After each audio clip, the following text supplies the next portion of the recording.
Well, what is going on, YouTube? Welcome back to A Therapeutic Edge.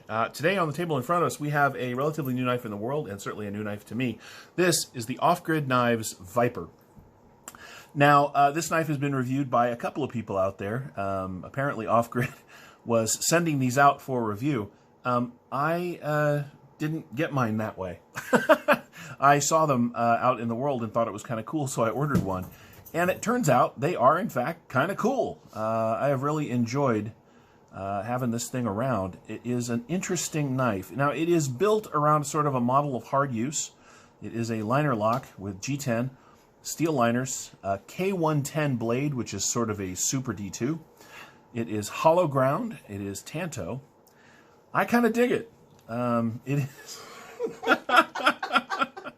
Women Carry Knives is making this review much, much more interesting.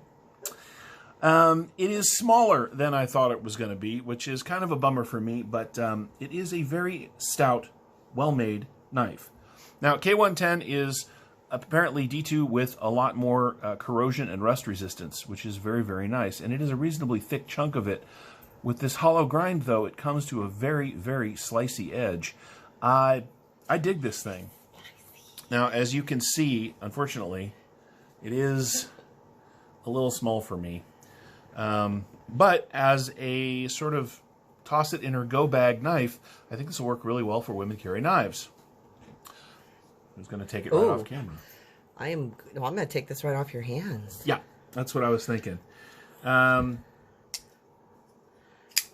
Oh, nice. Oh, I'm sorry. This is your review of my knife. Right. It's got some cool features that I think we should talk about before we go on. First is that it is completely ambidextrous because the pocket clip is completely flippable, which is very nice. And because it's a liner lock, well, it's not ideal for lefties. It is easier to manipulate than, say, a frame lock. It does have a locking mechanism built into it, which it works. I'm not a fan of these. I don't get it. I wish they didn't put them on knives. It doesn't really help. The G10 is really grippy. This is an excellent pocket knife for bad conditions because of that. And of course, the K110, really? The K110 blade means that it is going to stand up to being outdoors better than standard D2 by quite a bit, which is nice. The tip, I'm sorry, this blade's a little dirty because I've been using this thing quite a bit. The tip is not hollow ground. It is a flat grind up here, which means this is very, very robust. And, look, if you guys were going to get into a little bit of a gas station brawl, I'm telling you, this is a superior knife for that. Now, don't get me wrong. Just because it's a little small in the handle for me doesn't mean it isn't a nice knife to hold. And part of that is because it flares so nicely down here at the butt of the knife. It really locks in very, very well. It's just not ideal for somebody with hands my size. And that's okay. Let's go ahead and get some measurements out of the way. Just because that's a thing we do here, I suppose. If we line it up this way, you get 1, 2, 3 and 1/8 inches of 3 1/4. Yeah, 3 1/4 inches of cutting on just about 3 1/2 inches of K110 steel. The grip area from just behind the flipper tab is 1, 2, 3, not quite 3 1/2, not quite.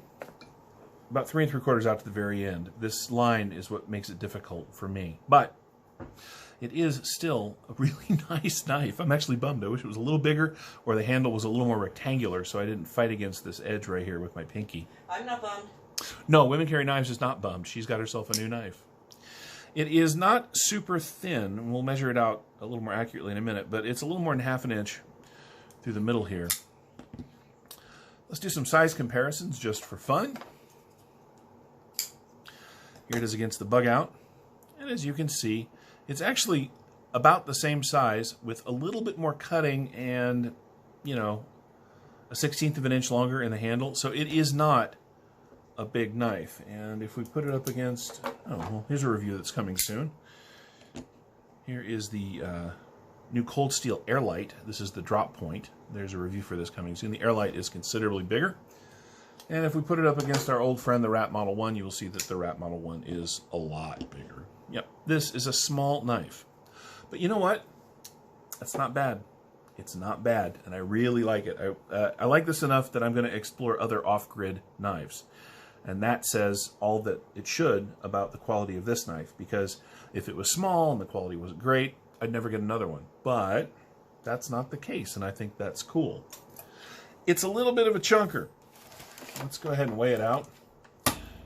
Sorry about that. So I knocked the camera all wonky. There we go. Let's go ahead and weigh it out so we know exactly what we're talking about.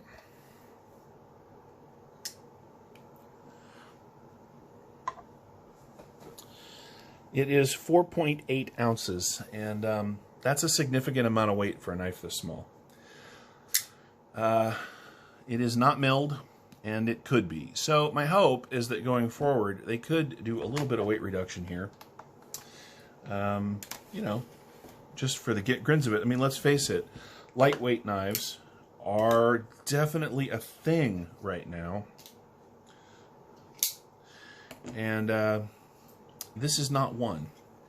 But hey, if you're looking for a really well-made and stable in hand, sort of all-weather, all-purpose cutting tool that doesn't cost an arm and a leg, these are about 65 bucks right in there.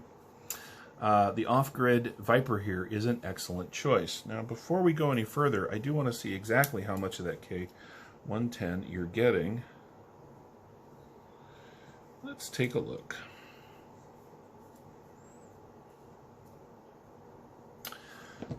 All right. At the thickest point, it is 3.95 millimeters. So you're just shy of 4 millimeters of K110 steel, which is really, that's a lot of steel. Yeah, let's back here. Let's see if we get any thicker. Yep, 3.95, 3.96, just shy of 4 millimeters, which is really nice. Now, through the handle, I mentioned it's not particularly small.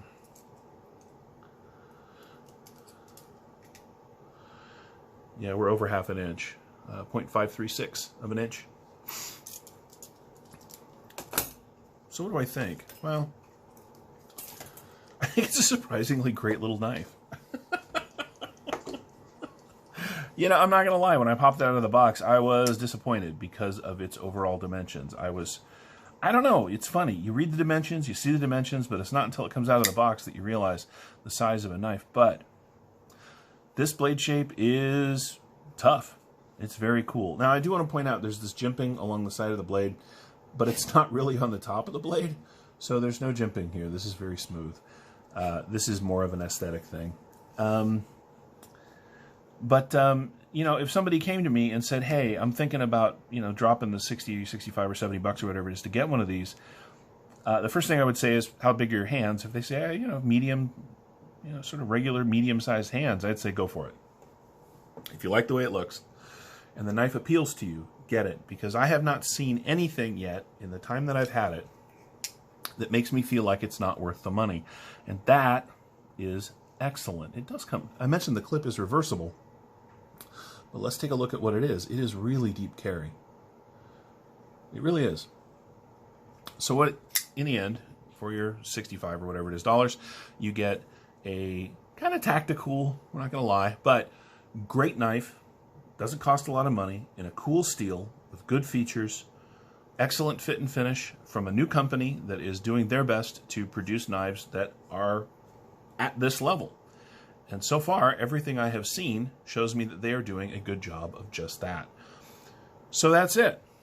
If you are interested in the Off-Grid Knives Viper, or any of the off-grid knives, I'm going to say go ahead and jump on it, because if this is an indicator of what they are producing good knives. And that, well, that's just excellent now, isn't it? We're going to go ahead and wrap it up there. Thank you so much for watching. I've been a Therapeutic Edge. You have been my amazing audience. If you have any questions about the Off-Grid Viper or any of my knives, feel free to ask down in the comments below. Hit that like button on your way out, and don't forget to subscribe. I would love to have you here on a regular basis. Thanks so much for watching.